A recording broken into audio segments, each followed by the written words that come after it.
Well, Mama told me when I was young. Hey everyone, Joan Skinnell here with Chrissy Manalagas. and we're coming to you with the Sagittarius and December Tartoscope. And yeah, easy for me to say. So anyway, we're going to start with Chrissy because the cards I pulled caused me to have a little temper tantrum and throw them down and say, I'm not reading them because they sucked. And I said, yes, you are. And I threw a little sprinkles on them and away we went. Yes. So here we are. And she's got all the bright ones, so I'm going to let her start. If you can stand it, I did pull all the positives and all majors. So Yes. I'm really impressed with that. I am too. See, we're switching gears. Joan pulled a little bit less favorable cards, and now she's stuttering this There you take. go. Go figure. I pulled the positives, and I think I'm ready to articulate what I need to say. Go ahead. So we're going to use Joan's standby spread, which is favor challenge theme.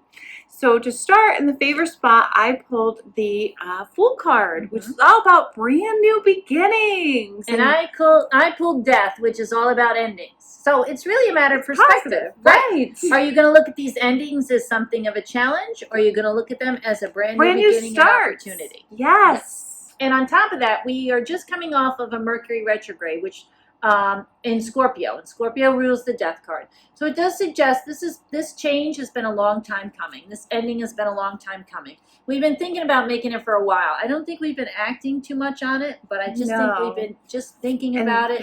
This month we're taking action. Yes, and quickly. We're doing it. Yeah. Sudden new beginnings, sudden change here, sudden shift. Right. Actually, after a long time. Without a doubt. So the challenge here, I pulled the Hermit card. Now, in and by itself, that could be telling us to be careful that we don't spend too much time alone. Some of us tend to get a little reclusive at this time of year, maybe because of the change in weather and it's darker out earlier. So try not to become reclusive where you're not socializing and getting out amongst others. But combined with Joan's card, it has a different message. Right. Combined with my card, I feel like it means a couple things. If you're going to spend some time alone, do it in a positive way. Be reflective and introspective in a positive way. Also, do it in a way that makes you better. Take better care of yourself. Use it to work out. Try to get yourself fit.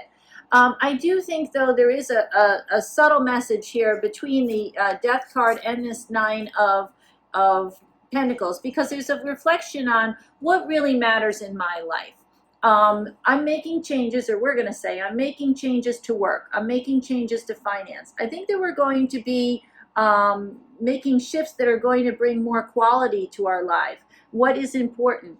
What really matters? We see that we have all this financial abundance, or we see that we've made this progress, but we're saying to ourselves, for what? What good is it if it's not bringing me any kind of fulfillment? And I see that too. That's kind of a same going theme with the Fool and the Hermit here. It's like you're leaving these situations, you're jumping into something, but then you're like, oh, now what is it that I want? Right, exactly. Yes, we're looking for value in our lives, and what we're going to learn this holiday season is value doesn't come from a store.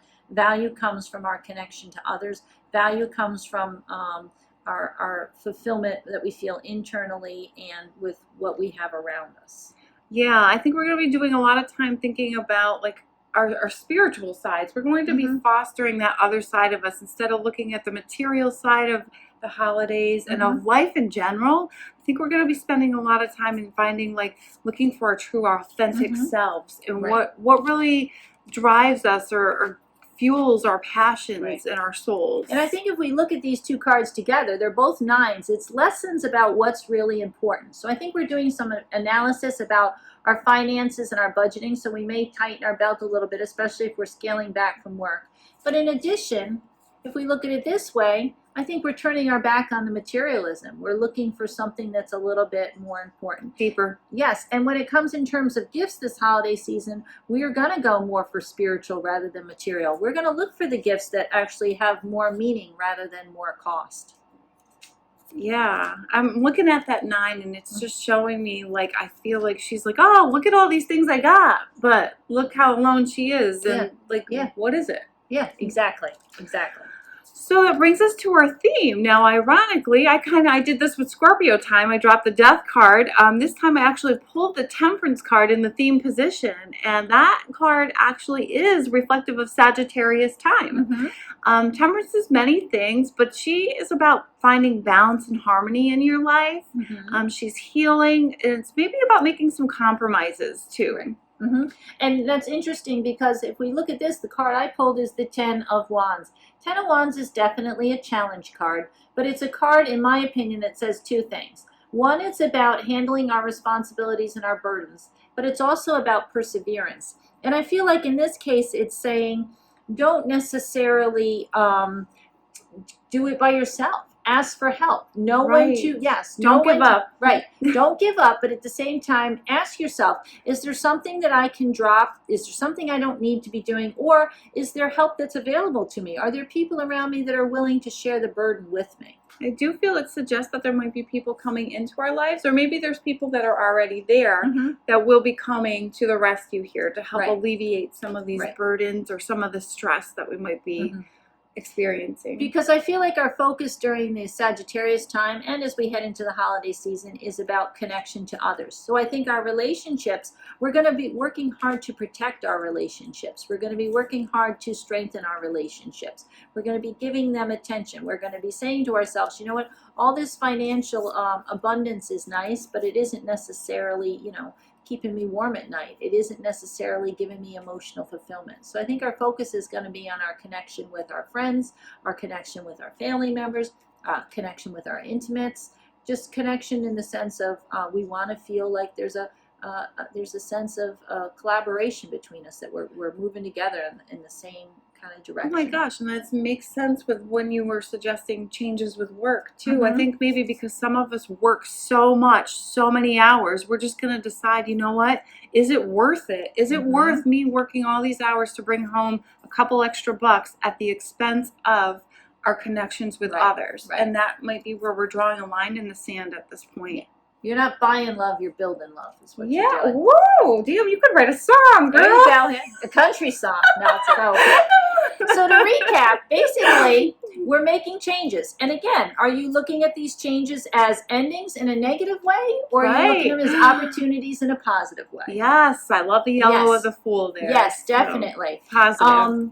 And then we're also doing a little bit of reflection. We're doing a reflection on how we can be better people. And I do think this may mean that we're going to be putting forward a little bit of care about ourselves, taking better care. But I think also it's about, and that may be scaling back from work, but it's also about realizing that materialism has its time and its place, and it really perhaps isn't in the sense of this holiday season where we want, at least not this year. We're not go there. I agree. And I think going forward, that's going to be the way too. I do. Yep. And I think too, as we head into our theme, our lesson is about finding balance. It's about handling our responsibilities, but not letting them bend us and break us like this. Instead, we want to be like the angel who kind of lets it flow naturally. We don't want to be like this guy who lets them. She almost has a little bit of gentle manipulation too. I like that. Yes. This one's kind of burdened. This one, yes, I like that, gentle manipulation. And it's about working together with people, knowing that there's people there who will help us as we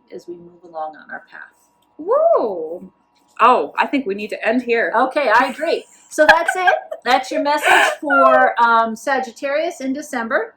If you like what you heard, you can find me at www.jonescanel.com. and www.chrissymtarot.com. And we're both at the Magic Moon, which is in Saratoga, New York. I'm there on Saturdays from 1 to 6. I'm there Tuesday from 2 to 7:30, and then for a short window on Fridays from 2 to 5. Okay, and you're also at Vitality. Oh, yes, I am. I'm at Vitality Special Food in Glenville. I'm there on Wednesday from 12 to 6, and then again on Saturday from 11 to 4. Alrighty then. I think that's it. You will hear back from us during Capricorn season. All right. Happy Sagittarius time, guys. And happy holidays if we don't talk to you before then. Yes. Bye-bye. Bye.